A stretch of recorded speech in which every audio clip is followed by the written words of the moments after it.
To my great fellow Americans, I am filled with grief and anger at the heinous assassination of Charlie Kirk on a college campus in Utah. Charlie inspired millions, and tonight, all who knew him and loved him are united in shock and horror. Charlie was a patriot who devoted his life to the cause of open debate and the country that he loved so much, the United States of America. He fought for liberty, democracy, justice, and the American people. All right, take a breath with me, because what we just heard is heavy and raw, the kind of moment that pulls you out of scrolling and makes you sit up straight. The president spoke directly to the camera. A grieving family stood in front of the nation. A stunned movement watched in silence. And the country once again asked itself what we are even doing here. Tonight is not about hot takes. It is about clarity, conviction, and the hard truth that a single shot fired from a college roof in Utah can ripple across every kitchen table in America. The president called Charlie Kirk a patriot, a man of faith, and a voice for young people. And whether you agreed with Charlie on policy or not, you cannot ignore the impact he made. He filled auditoriums with college kids who could have been anywhere else on a Tuesday night but chose to show up and debate. And he made politics feel like a mission instead of a chore. Say what you want about him. Millions listened. And when someone with that kind of reach is silenced in an instant, it does not just end a life, it shakes an entire community. He's a martyr for truth and freedom, and there's never been anyone who was so respected by youth. Charlie was also a man of deep, deep faith. And we take comfort in the knowledge that he is now at peace with God in heaven. Our prayers are with his wife, Erica, the two young, beloved children, and his entire family who he loved more than anything in the world. We ask God to watch over them in this terrible hour of heartache and pain. This is a dark moment for America.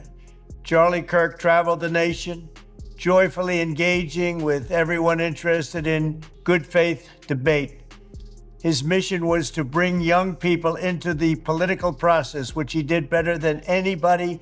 Now, the first updates out of Utah paint a grim and unclear picture. As the FBI's initial press conference confirmed, they are working mostly from security footage that shows blurry images of someone in dark clothing, a possible rooftop shot, and a long-distance angle, but not much else to work with. This already tells us two things. First, that the shooter clearly knew what they were doing. And second, that investigators are moving forward through heavy fog with little clarity. There was even a person of interest taken into custody, questioned, and later released, which only adds to the uncertainty surrounding the case. Information we have on the suspect, the possible shooter, is taken from closed-circuit TV here on campus. We do have that. We're analyzing it.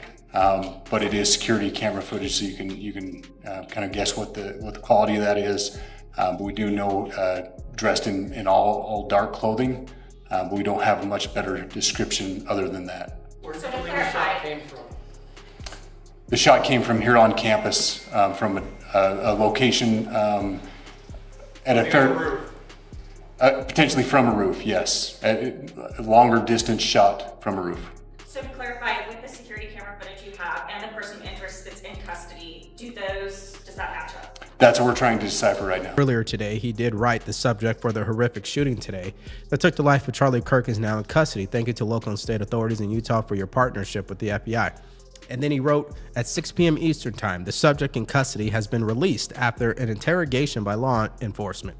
Our investigation continues, and we will continue to release information in the interest. If you are still watching, this is the part where I speak to you directly. And if you are grieving, I am with you. If you are angry, I understand, and if you are numb, that is normal. But do not stay there, instead channel it. Comment below with one thing you can do this week. Not next year, but this week. To build the kind of civic culture where disagreements are fierce but never lethal. Whether that means volunteering, donating, showing up at a campus club meeting and actually listening. Really listening to a kid you disagree with, and then drop it in the comments. And if you want more conversations that refuse to bow to the outrage machine, hit subscribe, because I am not here to perform rage. I am here to build resilience. There is one line I want to leave you with, and it is not from the president, not from a pundit, not even from the transcript, but something older than all of this. Blessed are the peacemakers, not the peace feelers. Not the peace posters, but the peacemakers. The ones willing to get their hands dirty building bridges strong enough to carry heavy traffic. And that is hard, slower than a hot take. It does not trend, but it lasts. If enough of us choose that path,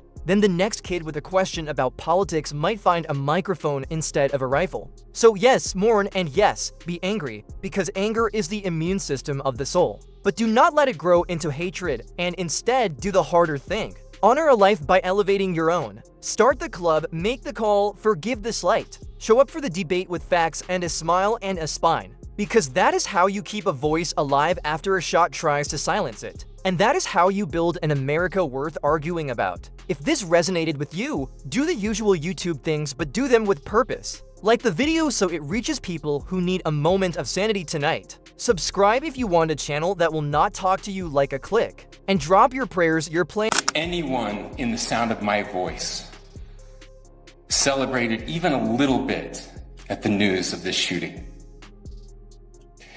I would beg you to look in the mirror and to see if you can find a better angel in there somewhere. I don't care what his politics are. I care that he was an American. I think people are already saying things they shouldn't be saying. Joe Walsh is a good example of that. What did you know? I mean, today, a 31-year-old father of 2 and a husband is dead. There's really nothing more to say than this is unacceptable and it's wrong. That's number one. I've heard J.B. Pritzker blame Donald Trump today. I don't understand. Our friend is dead, and we've got people out here who just can't stop grinding political axes. And it is not just disagreement anymore. It is disgust. It is the question of how anyone could support someone like that. It is the cold statement that they got what they deserved. And that is not politics. That is rot. Now some people want to start pointing fingers right away, blaming the left, blaming the right, blaming the rhetoric, blaming the networks, or blaming the leaders, and you could hear it clearly in the mix of reactions, with some voices solemn, some self-righteous, and some flat-out vile.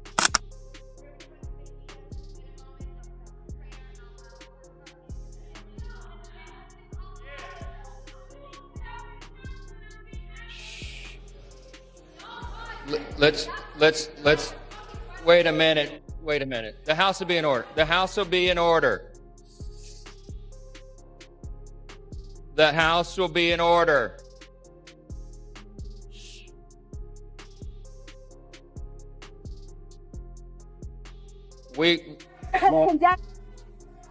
The House. You even saw a fight break out over a simple moment of silence, which is so petty it almost hurts to think about. Because if we cannot agree to bow our heads for 30 seconds after a man is murdered, then what exactly can we agree on? We have turned basic decency into a partisan football, and for what? To grab a few extra likes or to feel superior for one afternoon. That said, we cannot ignore that words have consequences, because rhetoric matters and tone matters. And when public voices paint their opponents as fascists, Nazis, or existential threats to the real America, they are lighting fuses. And yes, that happens on both sides, so do not fool yourself. There are flames everywhere. But two things can be true at the same time. We can condemn all political violence without exception, and we can also demand an honest accounting of which fires are burning hottest, where the gas is being poured, and who profits when the entire country feels like its hair is on fire.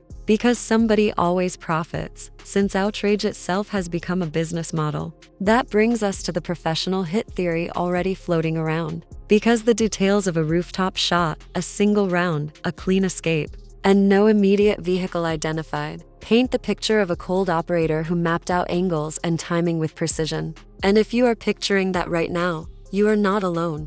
Assassination of Charlie Kirk, to me, is indicative of a professional hit. Now, a word on the media, because the media cannot wash its hands of responsibility here. And when a network hosts commentary suggesting that maybe the victim's rhetoric invited this before the body is even cold, that is not analysis, it is moral failure. Yes, apologies were issued and that is a start, but accountability requires more than a single Notes app screenshot. It requires changing the incentives. It means producers choosing not to book the edgy guest who will twist tragedy into a talking point. It means anchors refusing to pump speculation into the bloodstream just to keep viewers angry enough to sit through an ad break. And it means remembering that kids are watching, Kirk's kids and your kids, and they are learning what adulthood looks like. He asked for a moment of prayer for Charlie Kirk, and then the Democrats decided at that point in time to try to shout that down. First and foremost, Charlie Kirk is now pronounced deceased. He was murdered.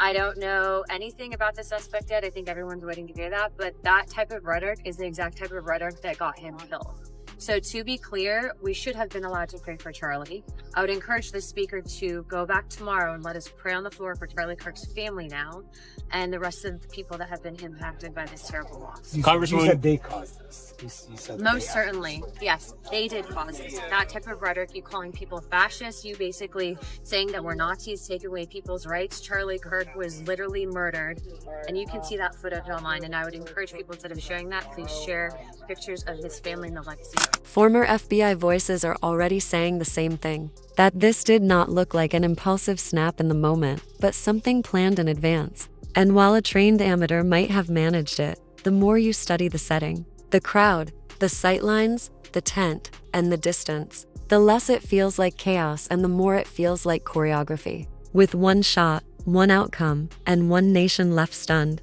That is not proof, but it is a pattern, and patterns matter.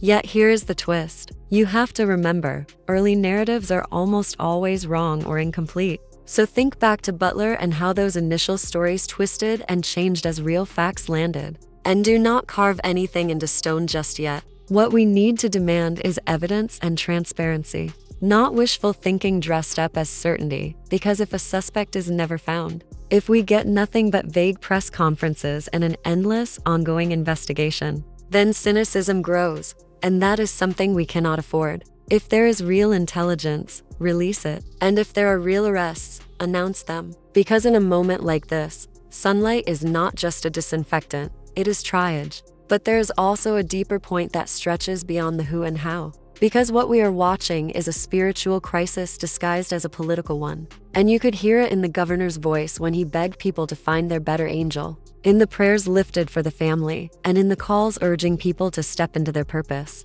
I know how that sounds to cynics, but we have built an economy of contempt where we reward dunking over persuading, humiliation over humility. And we do not just disagree, we dehumanize. And when dehumanization becomes your daily diet, violence does not feel like a glitch, it starts to feel like a feature. So what now? Because if you were inspired by Charlie's work, if you attended his campus debates, rallies, or interviews, and now feel gutted tonight, then hear me clearly, do not retreat. Do not collapse onto the couch and scroll yourself numb, but instead, do the very things he urged you to do. Show up, volunteer, knock on doors, start a campus chapter, host an event, mentor a politically curious kid who feels intimidated. And yes, pray, not as a last resort, but as a first discipline. Because action without prayer burns out, and prayer without action dries up. And you need both. And if you were not a fan of Charlie, if you argued with him in your head every time he opened his mouth, then pause and consider this.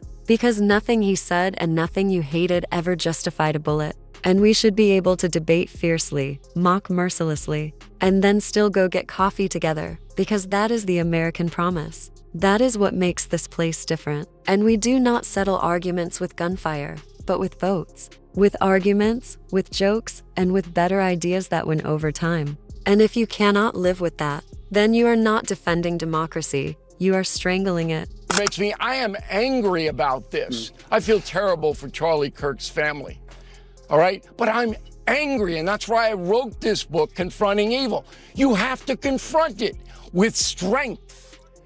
You can't weasel out of it anymore. And the media is a big part of this. Just about an hour ago, the president of MSNBC, one of the most vile networks ever to be broadcast in this country, chastised a man named Matthew Dowd for saying, you know, Kirk's murder could have been his fault because of his inflammatory rhetoric. Yeah, the man was not even pronounced dead yet. All right? And Dowd said that on this network. MSNBC. And because I know someone will ask if the violence is mostly coming from one side. The transcript you heard makes a strong claim about that. But my answer is simpler. Wherever it comes from, it must be named, condemned, and punished. Full stop. With no whataboutism and no bargain basement moral math. If you throw a punch just because someone else threw a punch, congratulations, you are still throwing a punch. And the rule of law is not a choose your own adventure. You either believe in it when it is your side and when it is their side, or you do not believe in it at all. What scares me most is not that we disagree about policy, but that we disagree about reality itself. Because two Americas means more than different votes. Marshall was on and he was saying he's looking in the mirror at how he can be better, right? Even though he's on the same side as Charlie. I love that. My heart beats for that kind of unification. But I cannot stand being lied to. And that is what I feel has happened. The left was controlling the narrative for so long. This whole idea that the vast majority of violence comes from white supremacists, right? This is what you hear day in and day out from the heads of the Democratic Party. It's just a lie. And we cannot turn the temperature down while people are lying to our faces and demonizing us, because there is also objective truth at the end of the day, and that has to be respected. They will not take responsibility for the fact that the vast majority of political violence in America comes from... Let's circle back to what the president said, that Charlie's voice is now bigger and grander than ever before. And while you often hear that line when a public figure dies, sometimes as sentimental fluff and sometimes as truth in this case, it could be prophecy if his supporters choose to make it real, not through revenge, but through resolve. Tried to silence him with a bullet, but he failed, because together we will ensure that his voice, his message, and his legacy will live on for countless generations to come. Today, because of this heinous act, Charlie's voice has become bigger and grander than ever before, and it's not even close. May God bless his memory, may God watch over his family, and may God bless the United States of America. Student groups, media outlets, research centers, and churches that refuse to flinch at complex realities all have a role to play. Because the way you honor a debater is by debating better. The way you honor an organizer is by organizing smarter. And the way you honor a father is by caring for his family through prayer, donations, presents, and by being that kind of father in your own home. On a practical note, when the facts about the shooter arrive, take them as they are and not as you wish them to be. And if the motive fits your beliefs, do not gloat. And if it shatters your beliefs, do not deny. But either way, do not hand over the direction of your life to one villain's biography, because that is giving evil the steering wheel. If you want to do something radical, then refuse to hate millions of people you have never met. Refuse to build your identity around enemies. And refuse to let algorithms convince you that the cruelest voices are the truest representatives of the other side. Because they are not. They are simply the loudest. And a word to leaders, elected or otherwise. Stop auditioning for the algorithm, because you are not paid to go viral. You are paid to lower the temperature, to speak clearly when others are shouting, to tell the truth even when your base does not want to hear it, and to model adult behavior. The video, and you take a look at the venue and the spectators and how close they are to Charlie Kirk, and then you have that kind of like umbrella over him, that kind of tent.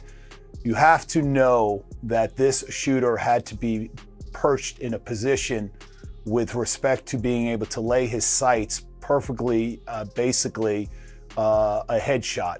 And the shot that was taken to immediately incapacitate Charlie Kirk.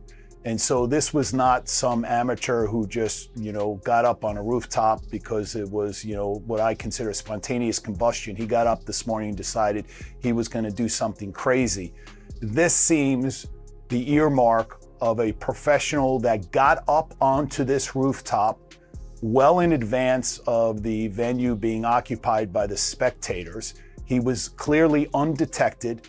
There was no indication that anybody saw him up on. If you are still watching, this is the part where I speak to you directly. And if you are grieving, I am with you. If you are angry, I understand. And if you are numb, that is normal. But do not stay there. Instead, channel it. Comment below with one thing you can do this week, not next year, but this week. To build the kind of civic culture where disagreements are fierce but never lethal. Whether that means volunteering, donating, showing up at a campus club meeting and actually listening. Really? Listening to a kid you disagree with, and then drop it in the comments. And if you want more conversations that refuse to bow to the outrage machine, hit subscribe. Because I am not here to perform rage. I am here to build resilience. There is one line I want to leave you with, and it is not from the president, not from a pundit, not even from the transcript, but something older than all of this. Blessed are the peacemakers,